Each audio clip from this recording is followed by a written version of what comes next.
Lorsqu'une mère remarque que sa fille adolescente quitte leur maison tard dans la nuit avec toutes ses économies, elle décide de la suivre et découvre quelque chose d'étonnant. 13 ans plus tard, sa fille reçoit une lettre expliquant comment son geste a changé la vie de quelqu'un à jamais. Oh, allez, maman. Ce n'est pas comme si tu ne pouvais pas me donner de l'argent pour une fois, lui a lancé Maria, la fille de Chéri, un soir en rentrant du travail. Chéri, essaie de comprendre, explique Chéri. Nous avons un budget serré ce mois-ci. Nous pourrons t'acheter les bottes le mois prochain. Mais maman, toutes les filles de ma classe en ont. Et ils ont l'air si cool. Je les veux aussi. De toute façon, le mois dernier, tu m'as promis de m'acheter une nouvelle robe et ce n'est jamais arrivé. Alors cette fois, je ne partirai pas avant d'avoir eu les nouvelles bottes. Et nous savons tous les deux ce que tu as fait après ça, Maria. N'as-tu pas pris de l'argent dans mon portefeuille sans me le demander? J'ai laissé passer parce que ce n'était pas une grosse somme. Qu'est-ce que tu as à dire à ce sujet? Mais ce n'est pas ma faute, maman. Maria a craqué. Si est parce que tu ne m'as pas donné d'argent de poche depuis 2 mois, que tu n'arrêtes pas de me dire qu'on ne peut rien se permettre, et que chaque fois que je te demande de m'acheter quelque chose, si est repoussé à un temps infini. Arrête d'agir comme ça. Ça m'énerve vraiment. Maria. Chéri l'a prévenu. Surveille ton langage, chéri. Ce n'est pas parce que je te parle poliment que tu peux dire tout ce que tu veux. Eh bien, tu le mérites, maman. Grogne Maria. Si est à cause de toi que papa n'est plus avec nous. Tu n'avais pas les moyens de payer son traitement et il est mort. Tu veux que je souffre aussi? Écoute, maman, je ne suis pas comme papa. Tu ne peux pas faire ce que tu veux. Maria, il y a. En fait, je ne devrais pas te parler, maman. Tu vas juste dire des choses et ne rien faire. Je vais aller dans ma chambre et ne parlons plus pendant un moment. Tu m'énerves vraiment en ce moment. Sur ce, Maria se rend dans sa chambre et claque la porte derrière elle. La pauvre Chéri a fondu en larmes. Lorsque Maria a eu 14 ans, son père, Alec, est mort d'un cancer. Chéri a fait tout ce qu'elle a pu pour le sauver, des séances de chimiothérapie jusqu'à s'occuper de lui après ses heures de travail, mais à mesure que les factures d'hôpital devenaient de plus en plus chères, toutes leurs économies et l'argent de l'assurance se sont épuisés, et elle n'a pas pu sauver Alec. Malheureusement, elle est orpheline et n'a aucun parent vivant qui puisse l'aider. Après la mort d'Alec, elle doit donc s'occuper seule de Maria. Elle travaille comme serveuse dans un restaurant voisin, et en raison du faible salaire, elle vit avec un budget très serré presque tous les mois. D'un autre côté, les demandes de Maria ne cessent d'affluer chaque mois. Parfois, il s'agit de la robe que ses amis exhibent, d'autres fois, d'un nouveau maquillage ou de chaussures. Chéri ne veut pas dire non à Maria, mais elle n'a pas le choix. Cependant, contrairement aux fois précédentes, le résultat est encore pire cette fois-ci. Après cette vive dispute, Maria et Chéri ne se sont pas parlé pendant près de 3 mois. Il y avait bien un simple salut où je quitte la maison et je risque d'être en retard, mais rien de plus. Chéri avait pensé que si elle accordait un peu de temps à Maria, les choses s'amélioreraient. De plus, elle s'était mise à la recherche d'un meilleur emploi pour éviter les querelles quotidiennes à la maison et offrir à sa fille une vie meilleure.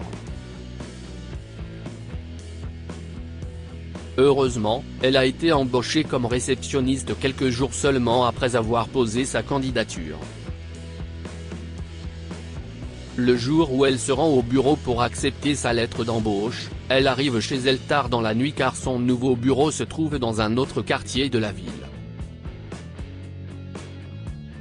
Elle a décidé de faire la surprise à Maria en lui annonçant la nouvelle, et afin de briser la tension entre elles, elle avait également acheté un gâteau sur le chemin du retour pour fêter l'événement.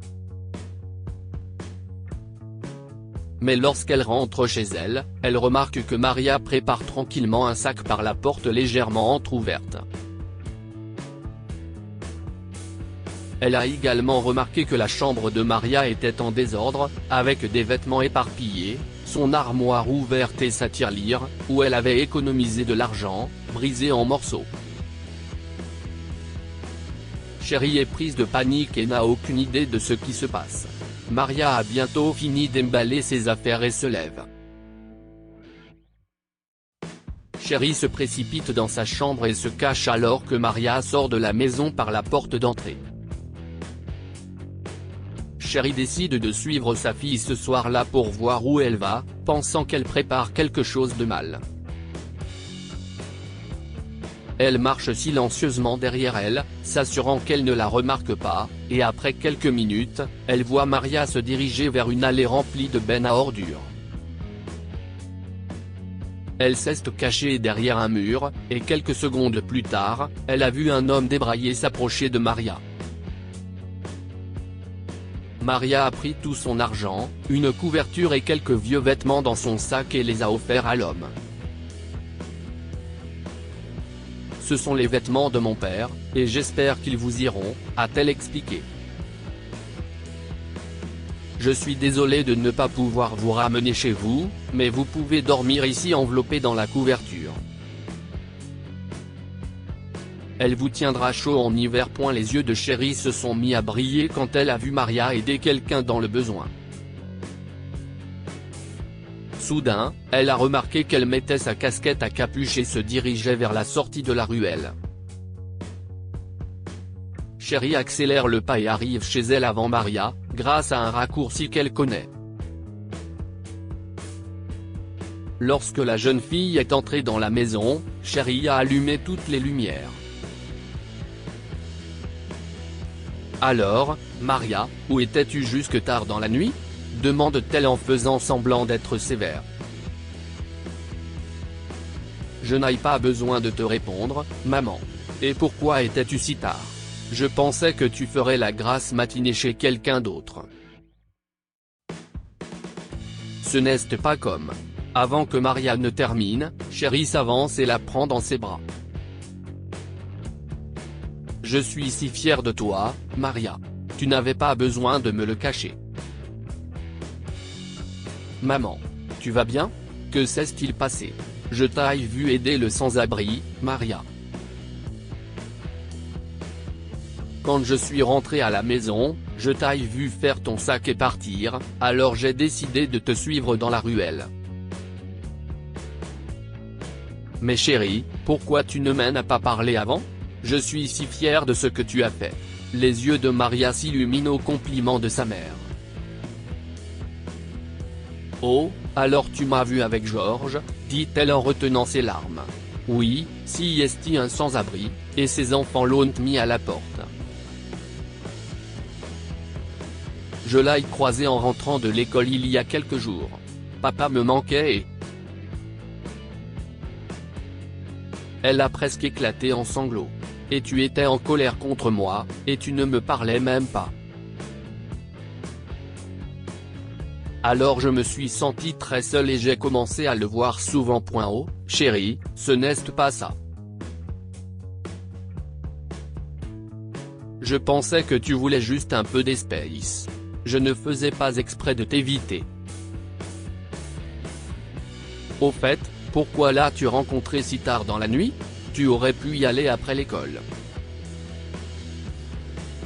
Tu étais à la maison à ce moment-là. Je ne voulais pas te dire que je lui donnais toutes mes économies.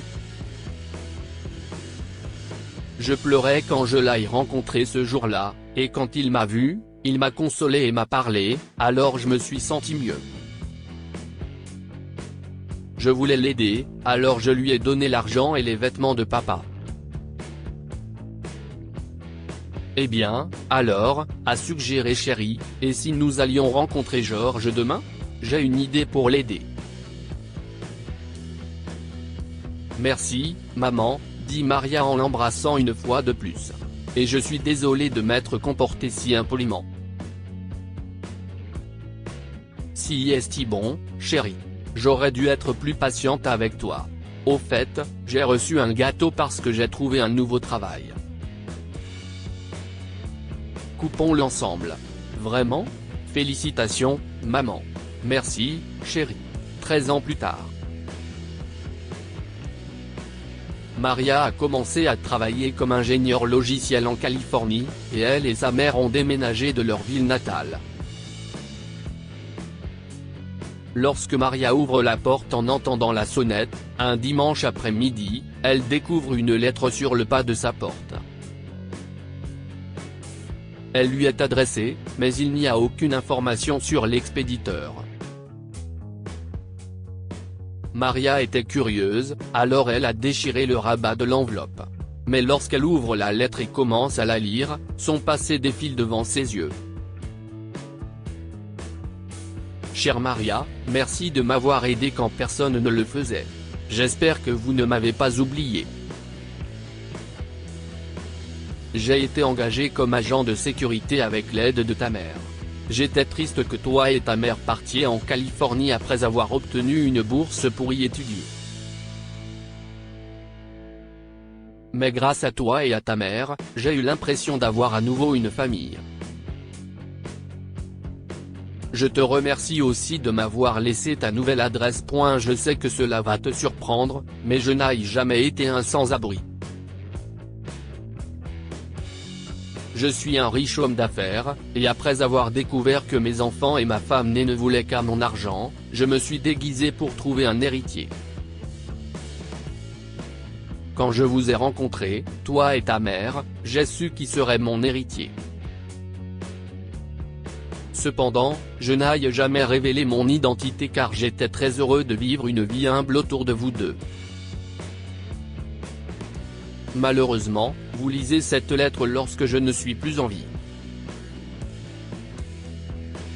On m'a diagnostiqué un cancer il y a quelques mois, et je compte mes derniers jours maintenant. J'ai laissé mon héritage à toi et à ta mère, et j'espère que vous continuerez à être heureux. Mon avocat vous contactera, et il vous rendra visite une semaine après avoir reçu cette lettre. Merci d'être si généreux et gentil avec moi. Avec amour, George Wicks. Maria ne croit pas ses yeux lorsqu'elle lit la lettre, mais lorsque l'avocat de George lui rend visite une semaine plus tard, elle apprend que tout est vrai. Pour honorer l'intérêt de George pour elle, Maria accepte son héritage, mais au lieu d'utiliser l'argent pour elle-même, elle l'utilise pour créer une institution pour les sans-abri. Et depuis, elle se rend chaque année sur sa tombe pour se souvenir de lui et rendre hommage à son âme défunte. Que pouvons-nous apprendre de cette histoire? Soyez gentils et aidez les autres, comme Chérie et Maria ont aidé George quand il était dans le besoin. Un petit acte de gentillesse peut changer la vie de quelqu'un à jamais. Chérie et Maria ont pris soin de George et l'ont te sauvé d'une vie solitaire et misérable. Lire aussi, une mère demande à sa jeune fille d'attendre près de l'église puis disparaît sans laisser de traces. Histoire du jour. Abonnez-vous à Amomama sur Google News.